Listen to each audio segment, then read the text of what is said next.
Welcome, everyone. My name is Audra. I am an alumni career advisor with the University of Rhode Island Foundation and Alumni Engagement. We are super prompt, ready to go with Brian. I'm very excited to have everyone here today. So Brian Smith, who is Events and Marketing Specialist with the University of Rhode Island Foundation and Alumni Engagement, has been my partner in planning these series. So Josh is our third speaker, and I'll quickly recap the other two. And then Josh Daly is our guest from the Rhode Island Small Business Development Center. It's a mouthful. I had to really work on squishing you into this page. This is, I love this topic. Entrepreneurship for me it's exciting and it's energizing, and there's all these different possibilities. And I love the idea generating. We get the best questions out of these sessions. So I totally expect that from everyone here today. Like, share, ask questions. The first question I'm going to ask you is to utilize the chat feature, and in chat, put in if there is a business you've just been thinking about, like you're in that bubbly thinking, I'm not sure, but I can't get it out of my head idea, or if you actually started one. So I'm going to ask you to put that in the chat.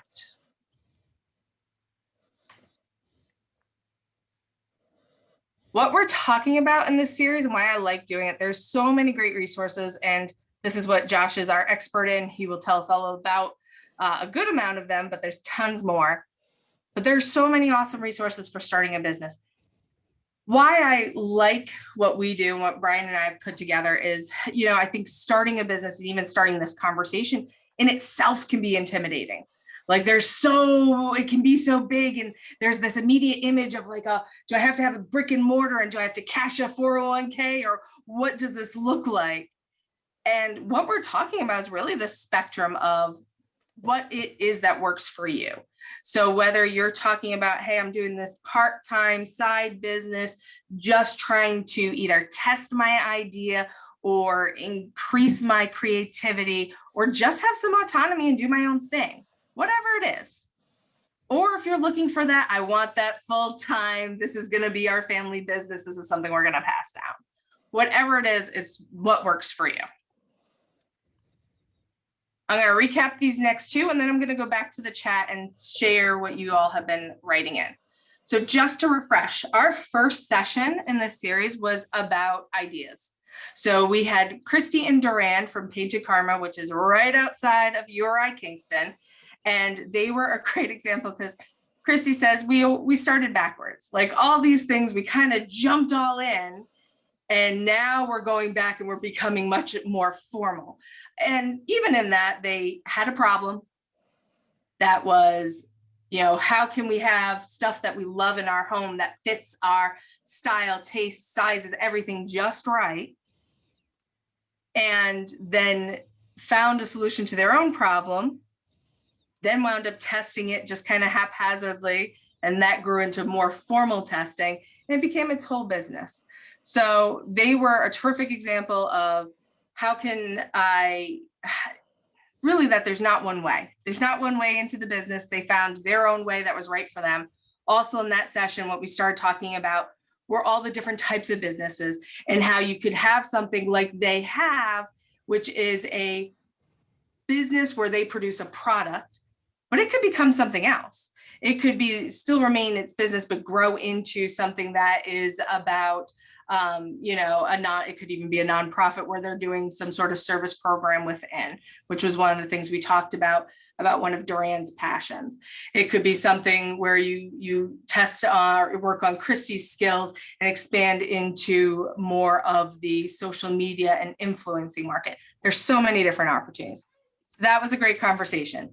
Mary Gervais, different feel. Mary, it was very much, here is a whole bunch of tools and systems and questions to ask yourself. So this was about business ready. Mary is an entrepreneur with over 20 years experience, worked in a couple of different fields.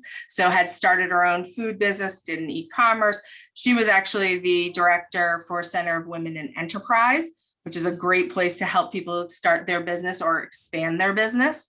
And in that, We did talk about the same thing from the first one, which what type of business are you having? Is it a product? Is it a service? Is it something that you're creating? Are you reselling? Is it that social media influencer?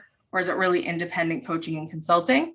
And then she pushed everyone to say, all right, let's see what you're operating. What are the skills, the foundation, the experience, the talents? What do you have to start with? And now let's start asking yourself, what else is out there and can I really start to test my idea? So let's look at your chat. About business. In business right now, Maugul, sorry if I pronounced that wrong, SierraVineyards.com. I'm expanding my education experience for a consulting business idea. Curious what's happening at URI, lots of stuff, always. Coaching and consulting for recent graduates or entry level, looking to learn more about themselves, gain clarity on career direction, etc. Haven't started, but this is the direction. Looking to either open a bar or a yacht rental business. Looking to possibly buy an inn. So I like this because we are kind of spanning a few different ones, like that physical business, something that falls more on the consulting, something that's already in existence. And these are very different. And we'll let Josh talk about that as to what's needed for these. And who is this Josh? So Josh is someone I keep tapping on as a resource because he's a great resource. There's just, I've had Josh come and speak on to my professional association. I think this is the third time he's spoken in this series. He has an MBA. He's been with the SBDC for a while and is the regional director for the Southern Rhode Island area. Also part of the Rhode Island food policy. And the things I always like with Josh is this community development, this service-minded, really about how can we help people and how can we grow. So thank you, Josh. I'm going to turn it over to you and you can tell us about SBDC. At any point, use the chat. I'll stop Josh and I'll share your questions, but I will be quiet. Thanks, Audra. So appreciate being here with all of you. It looks like we've got a good number of folks, and I'd love for conversation to be, two ways, multi-ways. So hopefully, I'm not talking the whole time. I'd love to hear more about what you all are up to and the questions that you have, and so we'll get into that. But I'll give you a little bit more about me and us. And there's a question there about what's going on at URI. I can speak to sort of what's going on at URI in terms of some entrepreneurial supports and things that we do. So and with partners at URI. So so the Rhode Island Small Business Development Center, SBDC, is at URI, although it serves the whole state and not just URI alumni, really anyone starting or growing, buying, selling, transitioning businesses of all shapes and sizes. So everything that you talked about are types of businesses that we've worked with, to everything else you can imagine. If it's legal and it's in Rhode Island, we can work with them. And we do no cost confidential business counseling and assistance to all of our clients. So if you're not in Rhode Island, you can take advantage of an SBDC in your part of the country. There's an SBDC in every state and territory in the country. And certainly as URI alums, you can always reach out as well. I'm happy to talk with folks who are in the URI network and support them. So I am a URI employee. We're all URI employees at the SBDC. It's this partnership between URI and the US Small Business Administration. The other resources, Audra mentioned the Center for Women and Enterprise that Mary Gervais was at previously. They are another SBA resource partner, and another one is called SCORE, which is a volunteer mentor group. You can take advantage of any and all of those, in addition to many others that are out there for you as entrepreneurs. From wherever you are, from idea phase through, you've got an existing business to everything in between.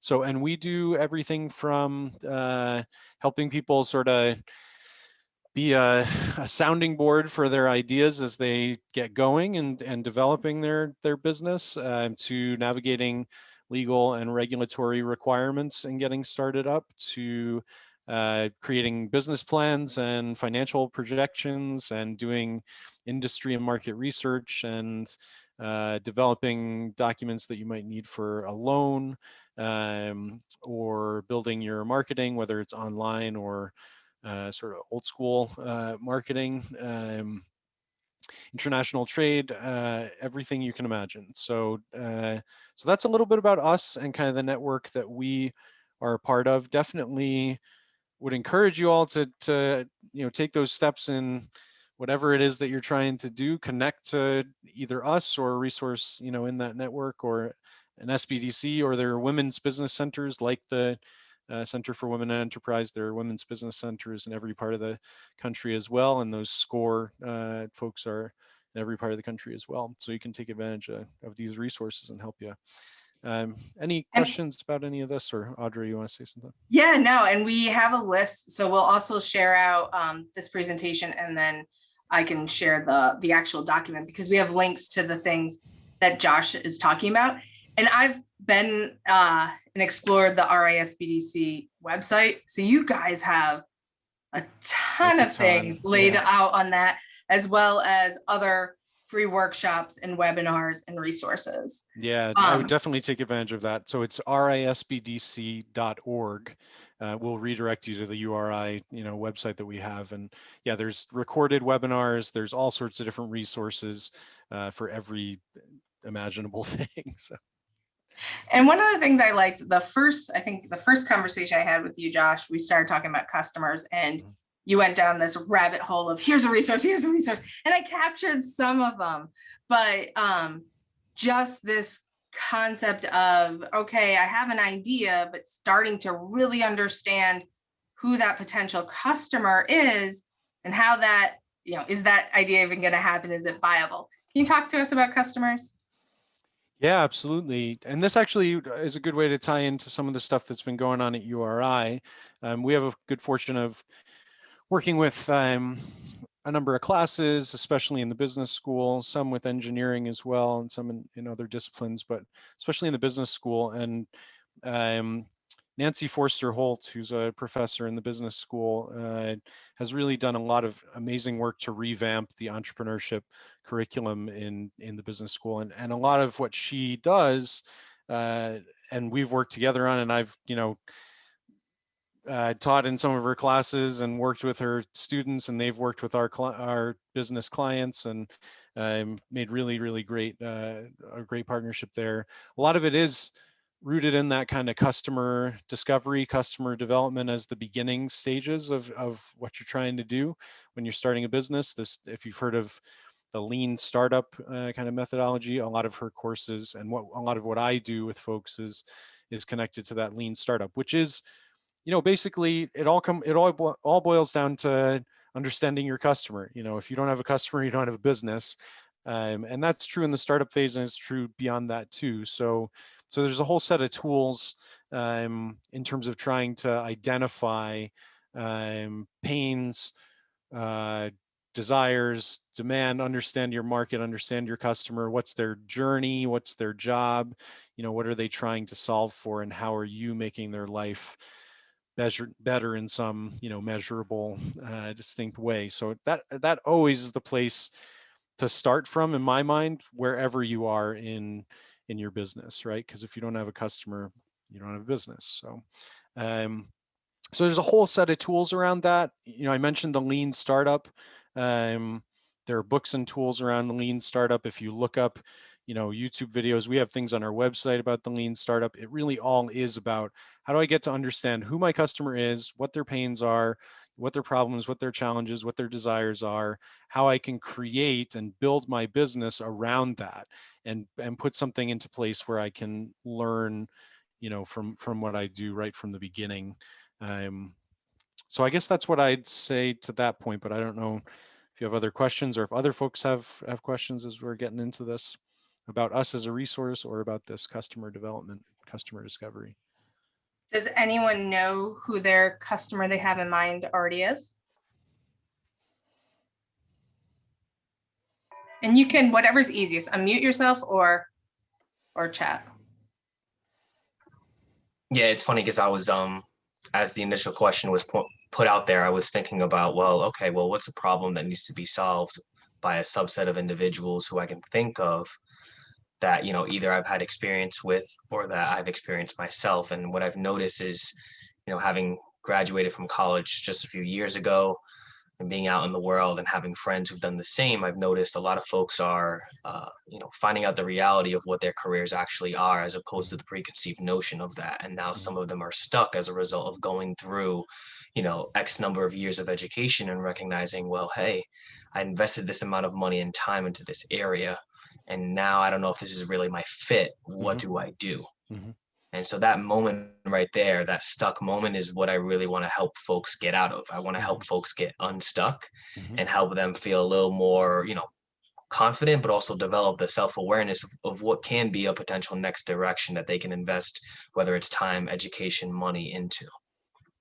That's great. Thanks, Brendan. Yeah, no, that hits it well, right? I mean, that's identifying that core group of people who are stuck, have some sort of pain, some sort of problem you can, you know, provide resources, solutions for. That's great. I see one in the chat too. Education conference participants. And I like this for Brandon and for Maureen, because you're both operating from that experience place. Like, you've seen it, you've been there. And that makes sense for, I know I'm not making so many guesses. I'm going in with like an informed assumption that I can test. Yep.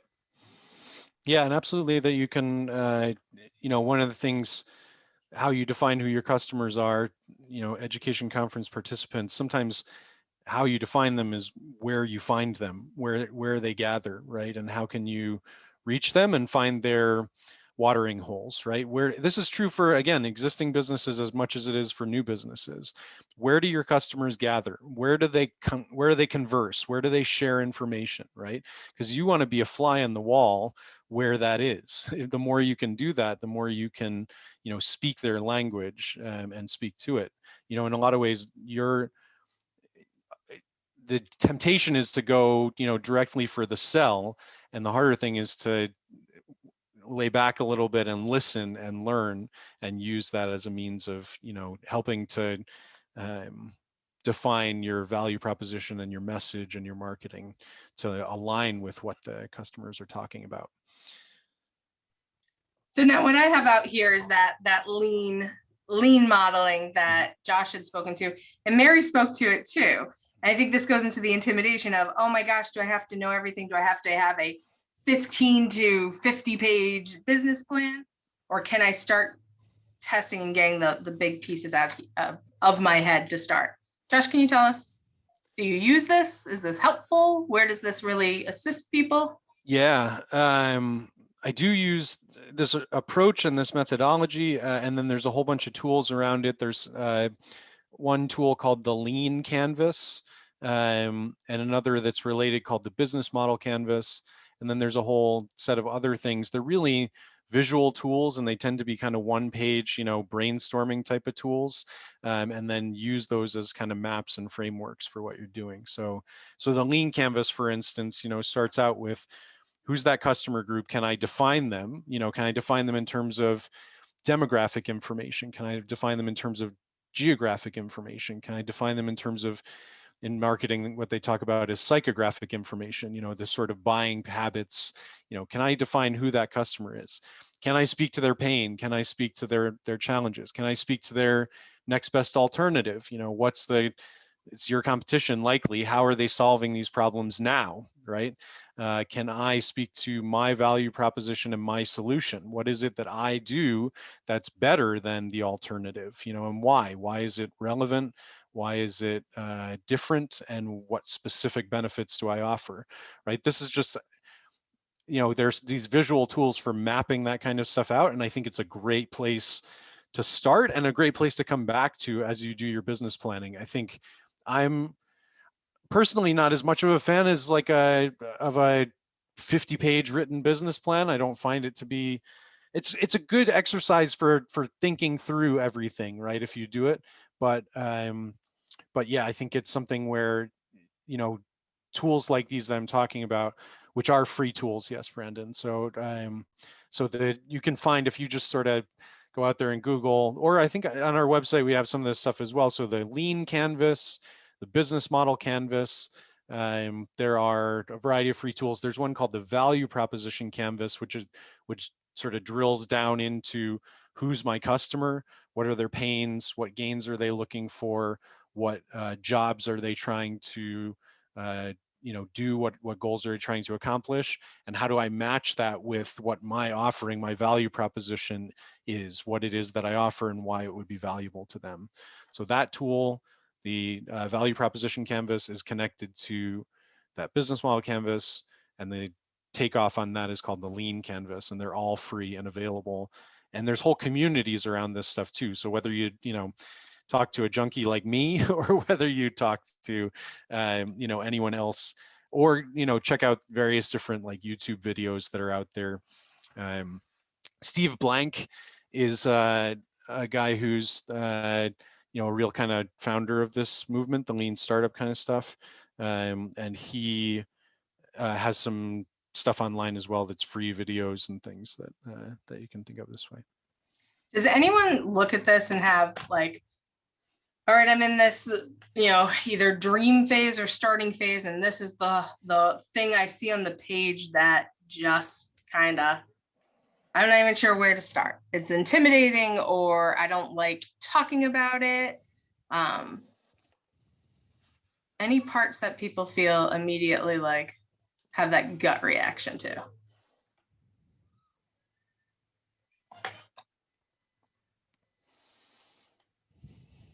I'm so used to working in nonprofits. Revenue to me is always that thing. As soon as I see it, and you know, I have been in the service, like being able to serve, support, and build others, and I love that work, and I understand that customer, I think, or to a certain extent. But then once we start talking money, I'm like, I get uncomfortable. Yeah. No, I think that's not uncommon, right? I mean, whether someone's worked in the spaces that you're talking about, or I think I think I see that more among women entrepreneurs as well, because of certain cultural norms that have been, you know, pushed into, however you want to say it. I mean, it's true. I think that can be a daunting piece of it. I think that, you know, the big piece of it is, how do I create value? And then the revenue piece of it is, how do I do it in a way that I can still capture some of that value? I can still, you know, make something that's sustainable. So.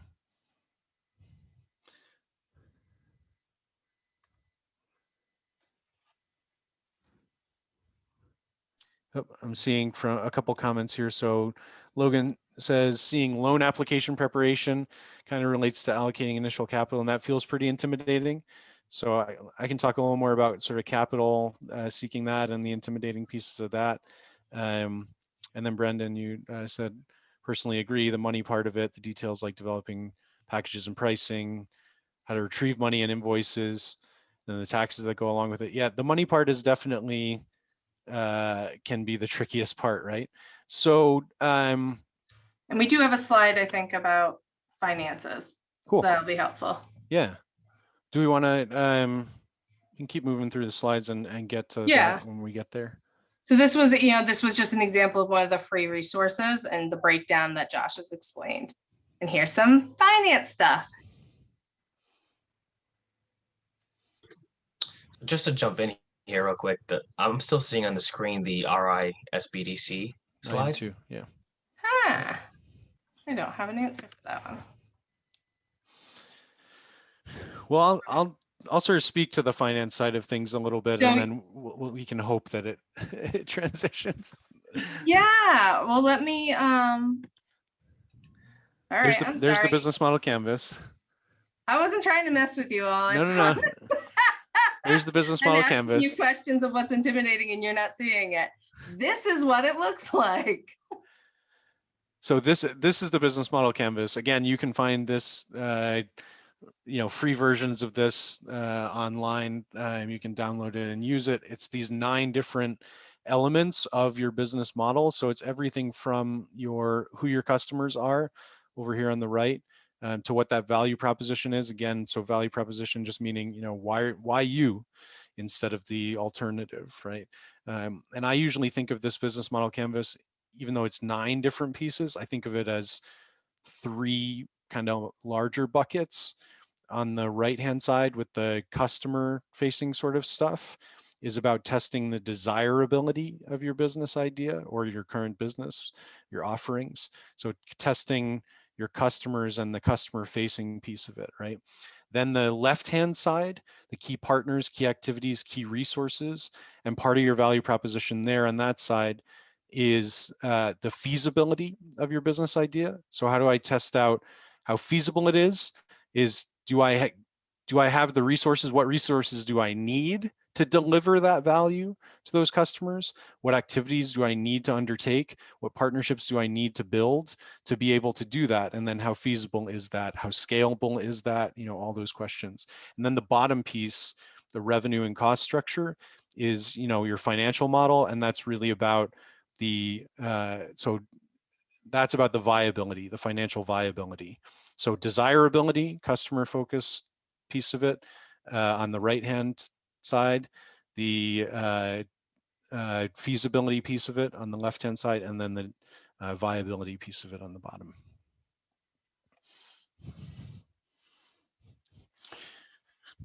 So talking about that finance side of things, there's 2 different parts.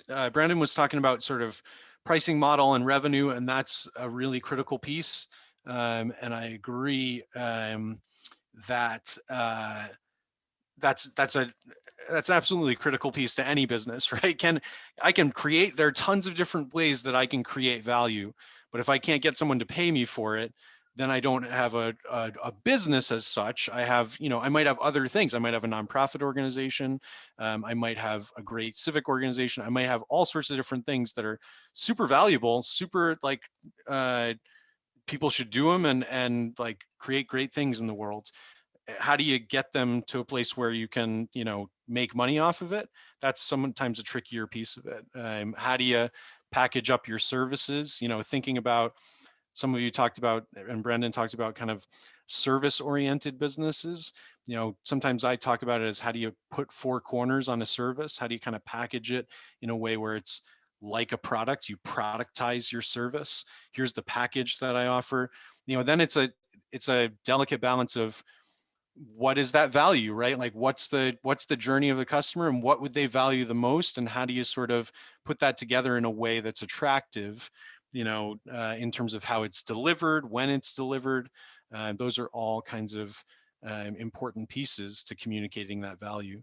Sometimes this is for all the marketing psychology for sort of folks, like stuff, you don't value things in certain places, right? If you set up certain experiences, people are inclined to value it more than in other places. It's like the guy who is playing the classically trained violinist. Have you seen this video where he plays in the subway and everybody walks by and he's like one of the world's greatest violinists? It's the psychology of that kind of stuff. So I just, we could talk for a long time about pricing and revenue models. But to speak to and maybe I'll stop. Can you talk to that? What are the things we think are easy that really aren't? Like everyone wants to crowdfund. Yep. Or we think that there's going to be a bunch of free money. Yeah. Is it true? Is it out there? Well, this past year has been very different than any year before in so many ways, as I think everybody knows. And it's been true in the small business finance space as well, for all of the different relief sort of programs that have been out there.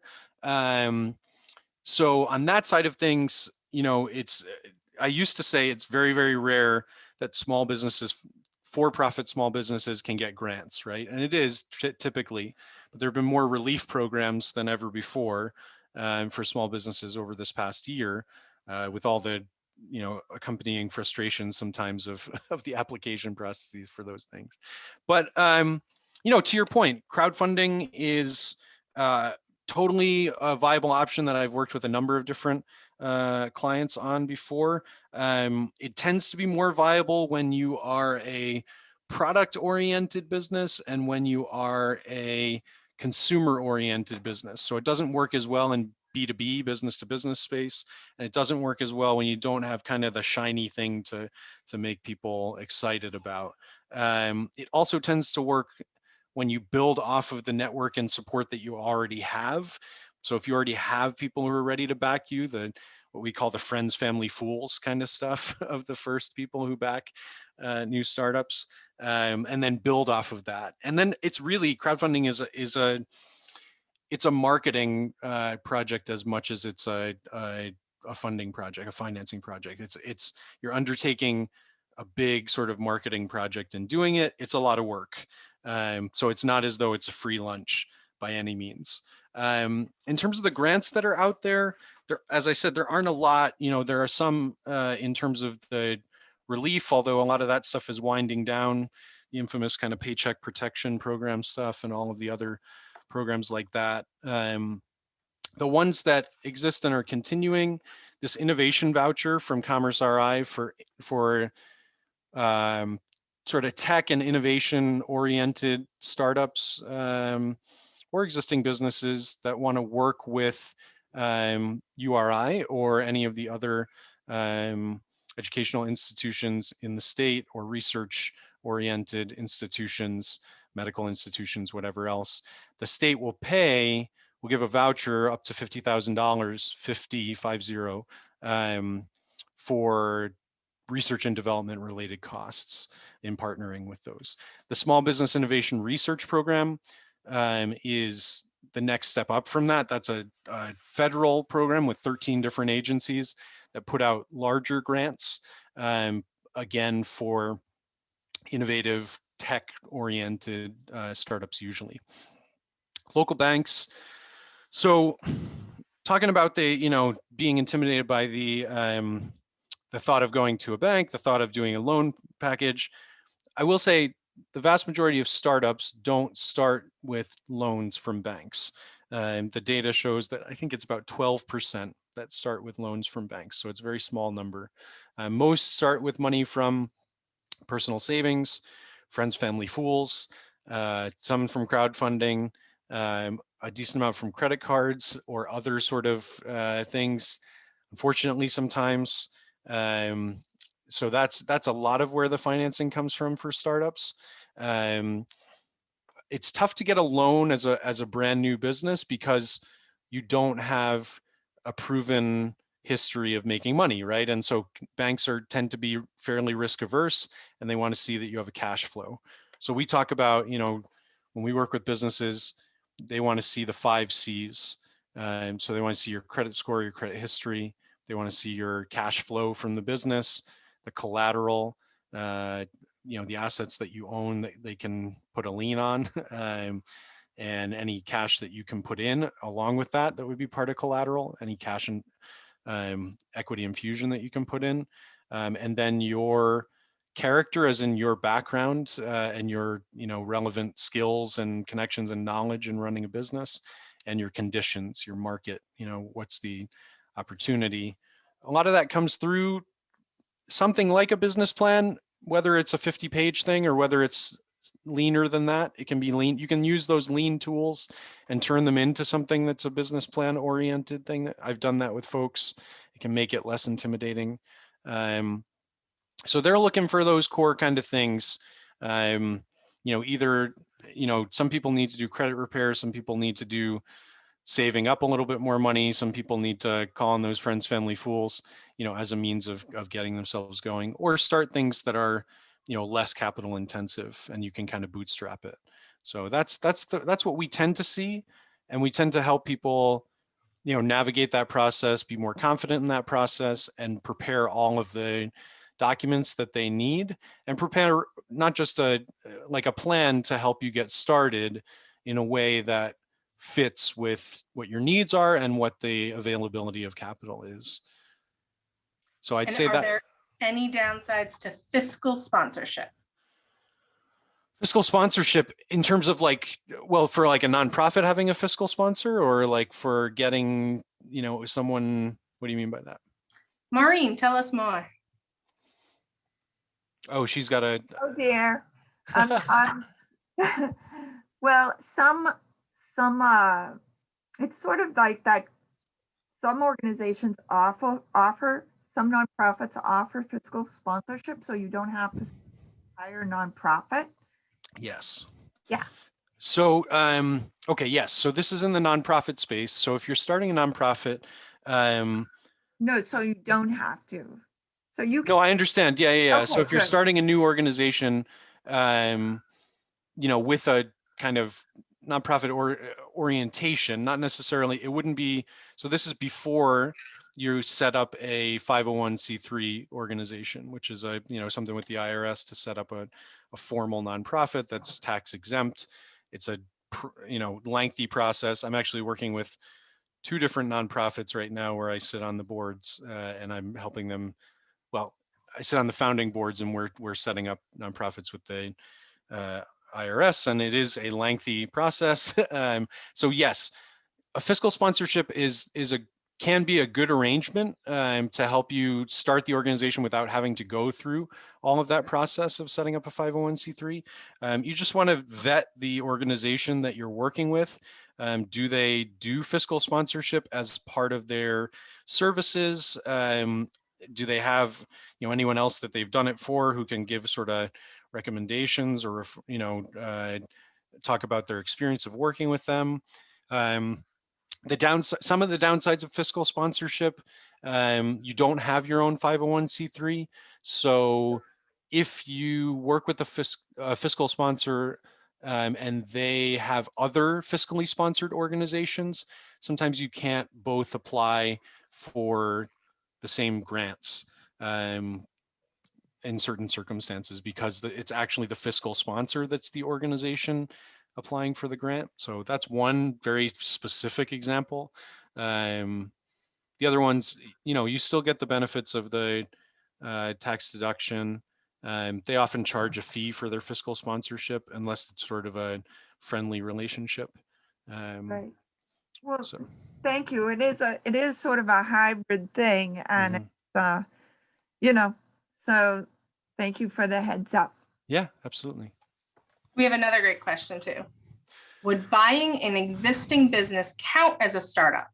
If not, what would it be? What would be the likelihood of funds in the form of a business loan type capital be? Yeah, so technically speaking, it generally is considered a startup in the sense that there's new ownership. So it's and usually there's a new legal entity that you form. So for our purposes, we tend to count it as a new startup, but obviously it's a continuation of an existing business, and it can be a very viable way of starting a business, right? Of getting into business, right? So you see all of the statistics about startups and the high failure rate. I think some of that's a little overblown. It's counting a little too much of stuff that I wouldn't yet call a startup.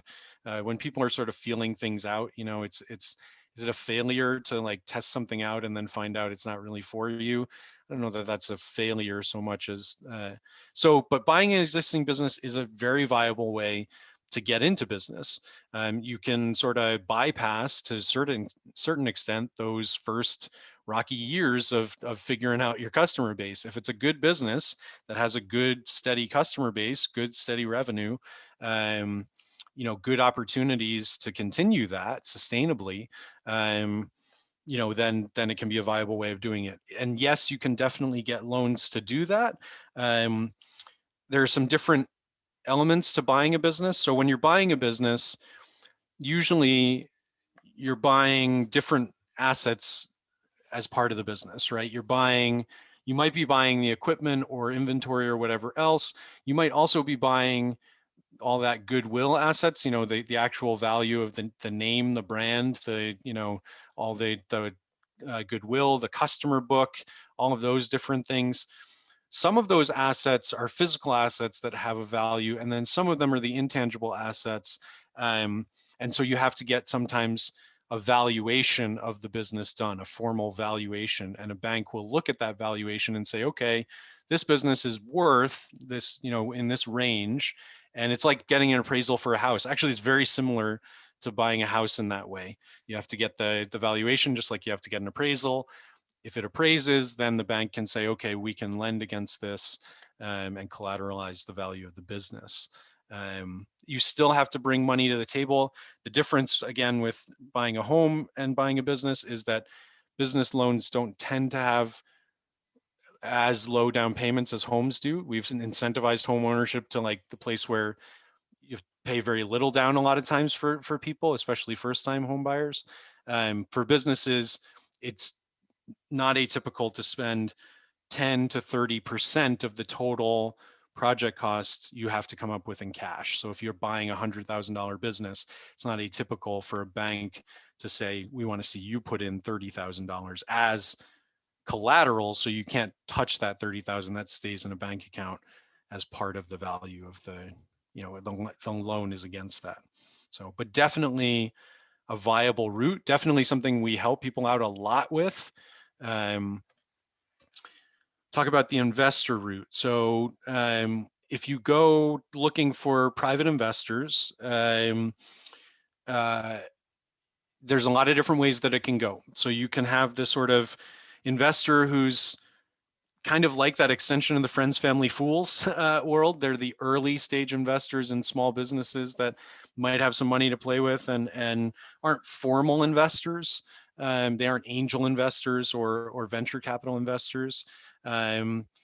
It's tough to find them sometimes. Again, it's often in your network or just outside your network. It can be that those investors, you have to align. It's like a marriage in a lot of ways. You have to find a partner who aligns really well. Finding a business partner is like a marriage in a lot of ways. It's finding where you align on your values, your habits, your goals, your, how you want to live. That's true for investor kind of stuff as well. It can be more expensive sometimes to get investment capital for earlier stage businesses and for riskier businesses. The earlier you go, the more you usually have to give up. And when you give it up, so for a loan, the bank doesn't own anything. They have a, lien against whatever assets, but they don't own any of the business. And you just pay back the loan, and you don't have to pay back anything more than the loan. You just pay back the principal and interest, and that's how it works. I think people are familiar with that. For an investor, you have equity that they own usually. And so if they own equity, it's a different animal and they have to get paid out in different ways. And if you have to buy them out, it can be tricky as well. That they own, say, 10% of your business, and then as your business grows, that 10% grows. And so buying them out can become challenging sometimes. So there's a lot of things to consider when you think about getting an investor, and then also in terms of being an investor. There's a lot of things to think about that way. These are great questions. These are great questions. And thinking through also that idea of buying an existing business, there's a viable route for expansion of your business as well as you identify other businesses. It's the Mad Men sort of mergers and acquisitions thing. Every season they were like a different firm, right? They just kept reforming. You can think of it that way, that you can expand your business through that kind of acquisition as well. So this is a pretty comprehensive list. I've mentioned some of them, but yeah, then there's a bunch of others who have great resources, and many of them, if not all of these, are generally free.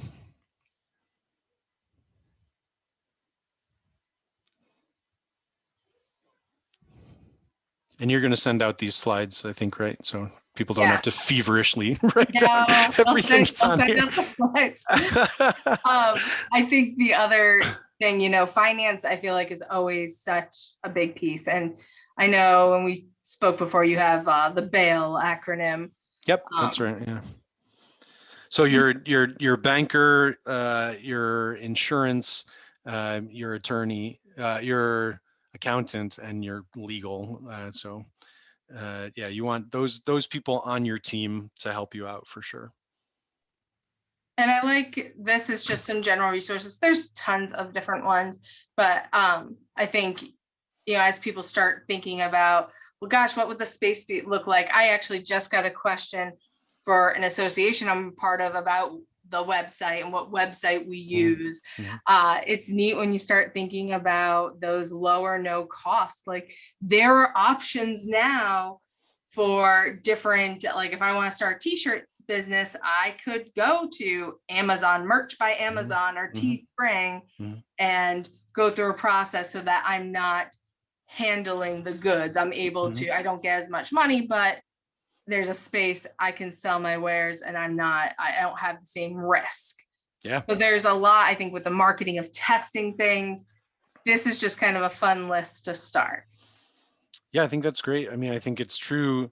One of the things of the advent of the internet, I was just talking to someone about this, I'm in that zennial in between, just recently dubbed geriatric millennials. So I was like, I'm all right not being a young adult, but I think I'm not geriatric yet, please. But I remember the beginnings of the web, right? And so like one of the coolest things about the internet is the ability to just like flatten a ton of these things, right? So like things that were very guarded, like very difficult to start, suddenly you have at your fingertips a whole wealth of resources that are relatively, accessible and relatively inexpensive to actually get going. Just like you're saying, Audra, any of these resources can be a great way of doing it in a, leaner, bootstrapped kind of a way and testing things out. And that kind of testing is right in line with the lean startup kind of thing. How can I get to customers, understand customers, do something fast, cheap, and build from there. One of the things I'll highlight from Mary Gervais when she spoke was about this testing part. And she was saying, listen, if you haven't had the chance, work for a place. Like if you have a business idea, work for a place who's doing it. And she had an example of someone who had worked at a bunch of different coffee shops before launching their own. Angel Co., which is at the bottom, is an entrepreneur space. And that's one for like, if you want to find a partner, but it also, these are startups. So if you're thinking, what is it like? What's that kind of grit that's starting that space, and what are different areas you might be interested in? That could be a place too, to get some experience and find somebody to align with. Yeah, absolutely. Margaret, what are your thoughts on shared web hosting? Let me just make sure I understand what you mean by that. Can you tell me a little bit more about what you mean by shared web hosting? Let me unmute myself. That might actually help. Yeah. So this is something that I've seen cropping up lately, so that if you don't want to spend the money to host your website and have all the bells and whistles, they're doing something called shared web hosting, which means you share the host or the server that your website is on with multitudes of others. And I don't know a ton about it. I've just been seeing it crop up, and I didn't know if you knew anything further or what your thoughts on that were. I don't know it too well, so I will, give the disclaimer or caveat or whatever that, whatever I'm saying is just a response to what you've just said, and I'm not super familiar with the phenomenon. I will say one of the key things when you're setting up your online presence, your website, your domain, and then the hosting are separate things. You can get yourself into trouble if you don't, kind of own each of the pieces of that, and you don't have the passwords for all of those different things. I can imagine challenges that might present themselves in shared web hosting. I suspect the way that they do it is that these are low intensity websites, and so they bundle them together to kind of host together. Basically, your web hosting allows your website to remain up and active as it's getting hits. And so you'll see like websites go down sometimes when they get slammed with a ton of activity.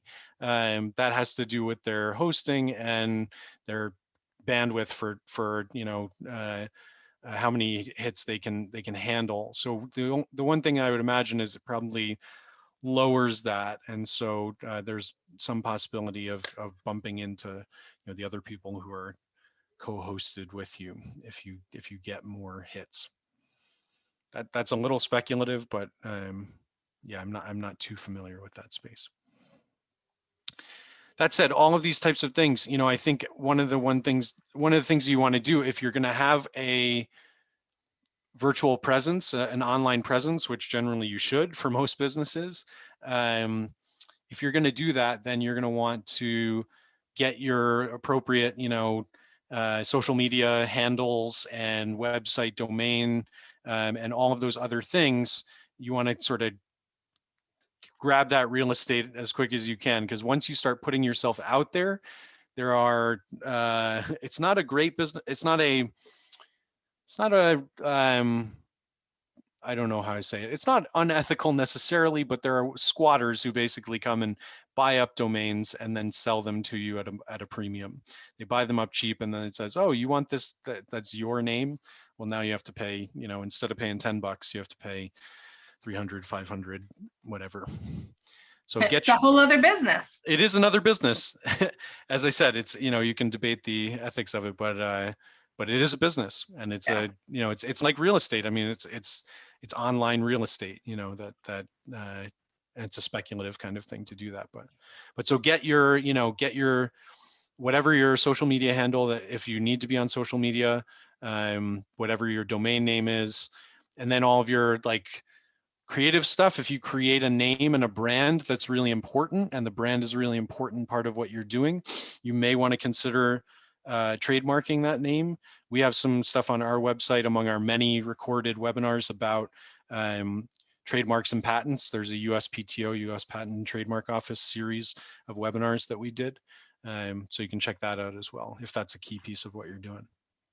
Now, Josh, when I check out stuff about testing ideas, a lot we'll talk about having a website and using a website to test it. What does that mean? So one of the coolest things, again, about this sort of set of tools that have been made available, sort of website 1.0, if you remember the beginnings of the web, like I do as the get off my lawn geriatric millennial that I am, you remember that the first websites used to be really rinky dink, sort of go to a thing and it was it looked like it was just sort of poorly typed on a page and whatever else. Web 2.0 kind of stuff and social media sort of stuff allows for a much more interactive experience. And what it also allows for, because of that, is a lot more ability for you as the business owner and web developer and owner of the space to track the people who are engaging your content online, whether it be through social media or through your website or through Google or whatever else. So there's this whole field in digital marketing that you can learn a ton about, with your own curiosity and a whole bunch of online free videos that are out there, whether through our website or YouTube or so many different places to find Skillshare kind of stuff. You can use that. That's what that means, is basically people are creating websites or using landing pages, which is like a simplified website, or using email marketing or social media marketing as a means of testing out a business idea. I can put it out there. I can create an ad on Google, or create a blog post, or create whatever else tries to target what people are searching for, and then uses that as a way to try to get customers to come and give me some information. First, they may not buy immediately. It may be first that they interact with your blog or video blog or whatever else, and then you say, hey, if you want to learn more, then give us your email and we'll send you this resource that we have, this free resource that we have. And then now you have that email, and you can start to build a relationship with those potential customers. And that's really those sets of tools around landing pages, social media ads, Google ads, give this flexibility to really engage with potential customers early and often, which is a big part of what that lean kind of approach is. How do I engage with my customers early and often and use the data that I get back?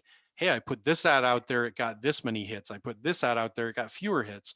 Guess I'll do something more like this first one, and kind of incrementally improve. You can do that and build a business that way. It's a totally viable way to do it. And we have a few different resources. One of the things that I like in these conversations, Josh has his BAIL acronym as far as here are the professionals that any of us need to start a really thriving legal business. There's also things that just aren't worth your time. We've talked about before, like if creating that website is going to take you 100 hours of YouTube and like, all right, go. There are affordable places and people who will work quick and do quality work. You can test that out, but really kind of being conscientious of what resources financially and talent-wise do you have and what do you need to supplement. So what have we missed? I mean, this is like, there's so many things. This is a deep topic. We have a bunch of resources we're going to send. Josh has talked about some stuff. There was a lot of great questions about finance. What else when it comes to starting or thinking about starting your business do you want to know about, or would you like to have a connection to? So unmute yourself or type it in. For me, it's employees, especially with working at a bar. I've been bartender and host and server. So bars and restaurants always have extremely high turnover. And I find that, when you do have your higher starred restaurants where you've had your employees work there for 2, 3, 4 years, the service is better. So then you're having constant revenue, constant clientele coming in. Whereas like other places where you have higher turnover, the revenue might not be as consistent. So for me, it's how do I go about making sure that one, I'm choosing the correct or the best employees, and two, doing things for them where I can keep them.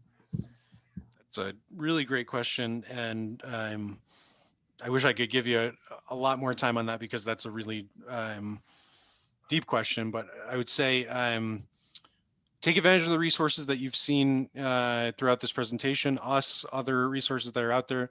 We help people through that exact sort of question all the time, both through the kind of logistics of hiring, what forms you need to fill out, how do you create a job description, how do you, do all of that kind of stuff, and the hiring process, to how do you create that culture where they're going to want to stay and where you sort of align incentives the right way. As you said, Jessica, in restaurant and hospitality and bars, and particularly right now, it's a very fraught kind of moment and a difficult moment for hiring and retaining folks. So you have to, think about how you can build what you build with that in mind. Can I create, I think the best research on this has shown that employees certainly want competitive pay and sometimes benefit depending on what, you're offering. But then there's also the other pieces of a great work environment, right? So in the psychological side of it, I think of it as autonomy, mastery, purpose, progress, and social interaction, right? Those are the sort of drivers of motivation a lot of times. Autonomy, mastery, purpose, progress, social interaction. So how do I build in, to a certain extent, an employee, doesn't have full autonomy, they're not an owner, but can they have, so they don't like to be, no one likes to be micromanaged. So how do I create a situation where there's a clear set of rules and goals and expectations and values and habits and norms, but it's not one that I like the freedom of being in a job where I can, mastery is the next one, get better at it. Can I get better at it and enjoy the craft of it, right? I think people who are good bartenders, there's a super, it's a cool craft, right? Both in terms of making drinks and in terms of engaging the people, right? And people who do that well can do well at bartending. Purpose, there's some sort of feeling of it matters what I do, and I get a satisfaction out of what I do. Progress, I can get better at what I do. I can see myself getting better. And social interaction, I have relationships that matter to me, and I can see, how I'm doing as part of a community. So I know that was a quick like throwaway kind of a thing, but it's really there's the logistics of how do I hire, and the logistics of how do I create job descriptions, and how do I actually do the mechanics of the hiring. But then there's the really hard piece, which is the culture. How do I build the culture and the values and the habits and the, situation where it's a place you want to work? I don't think there's an easy answer for that. I think it's a lot of hard work to build that kind of a culture. So there are different models that are out there. I mean, actually an interesting model that I'm a fan of is around employee ownership. So actually, that employees thinking differently about those employees, and this is happening more and more in hospitality, that employees might have some ownership in the businesses. I just worked with a business in Providence, a cafe that the employees bought it out. The employees bought the cafe and now they own it. And so they can, make a better work environment for themselves. They can be, owners. It's not an automatic, thing, but so we've got a couple other great questions that have already come in, and I was just yapping. Like to know when the next Right Foot session will be. Are you able to contact me to have a deeper discussion on some of these topics? And what's the best way to convince people, friends or otherwise, to take a leap and be part of your founding team? Okay, so I'll quickly get to each of those. You can absolutely contact me or our team. I think my contact information is available through these slides, or we can definitely make it available otherwise. So feel free to reach out to me. Absolutely, no question. The Right Foot startup webinar series that we've got, we shifted that to an on-demand format. So you can go to our website at any point, and you can go to our website to look at that under our right when you go there. I just put our website in the chat there. Right when you click on it or copy and paste it, there will be a thing on our front page, our landing page, that says start a business, and when you click on it, it'll go to our Right Foot series.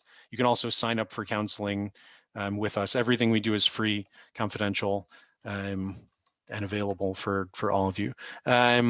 And then the last question was, how do you convince people, friends or otherwise, to take the leap and be a part of your founding team? That's another great question and another hard question. As I mentioned, being a co-founder with someone is a lot like getting into a marriage. And so if they're already close to you, that makes it doubly tricky. I think you want to be really, really clear about what your expectations are from the beginning with whoever's going to be a co-founder. And then I think, and be clear about what kind of risks there are, but you got to take the plunge at some point. Sometimes you need to have your own pitch down to be able to sort of sell that potential co-founder as well. What are the risks? What are the opportunities? What can we do here? And can we be co-founders? And then how do we split up the ownership, the equity? The other thing I would say, though, is that if you have to work too hard to convince people to jump on board with you, that might be an indicator that they're not going to be the best co-founders with you, right? Like if they're hesitant and you're pushing, it's like I'm not like a relationship, expert or anything. I'm not trying to sell that service, but it's very much like you don't chase people who aren't looking to be with you. Well, Josh, I think sometimes we have great ideas, but the people we know have a bias because we've had that relationship with them. So we mentioned Angel Co. Earlier. Are there any other places where people often connect and develop that sort of relationship? Yeah, so you'll see, whether it be here, I mean, we're just getting back into the getting back together in person kind of stuff. But Angel Co, Venture Cafe, you mentioned, has some great events as well. Other incubators and other sort of spaces. CIC in Providence is Venture Cafe are both in that space in Providence. There are other co-working spaces, other competitions for startups, other networks through, we can connect folks. Sometimes we don't exactly act as matchmaker, but we can connect folks, as can a number of these other kinds of networks. So I think it's really looking, there was, if you're elsewhere, there are things like 1 million cups. There was something like that here for a while, but they stopped. They were doing it at Johnson Wales for a little while. But that kind of a thing, look for, there are meetup groups. I don't know if that website's as popular as it used to be, but literally there's a website called Meetup, right? And it's all these different groups. There are entrepreneurial ones. If you are in a particular space, if you're a tech co-founder, there's like Tech Collective in Providence, or in Providence, there's Providence Geeks. That's a little bit more around the techie kind of side of things too. There's the, if you're in like the maker space thing, it's like, think of like the different places where people, like-minded people gather, and then just sort of break the ice with that kind of conversation, see what people are interested in, what they're passionate about, talk what you're interested and passionate about. Yeah, I think we've seen a lot of like all the ones mentioned, and then things like Social Enterprise Greenhouse. Oh yeah, totally. And who's the other one I had in mind? I know Urban Fellows does one. Mm-hmm. There's the food, Open Main. Open Main, yep, yeah, absolutely.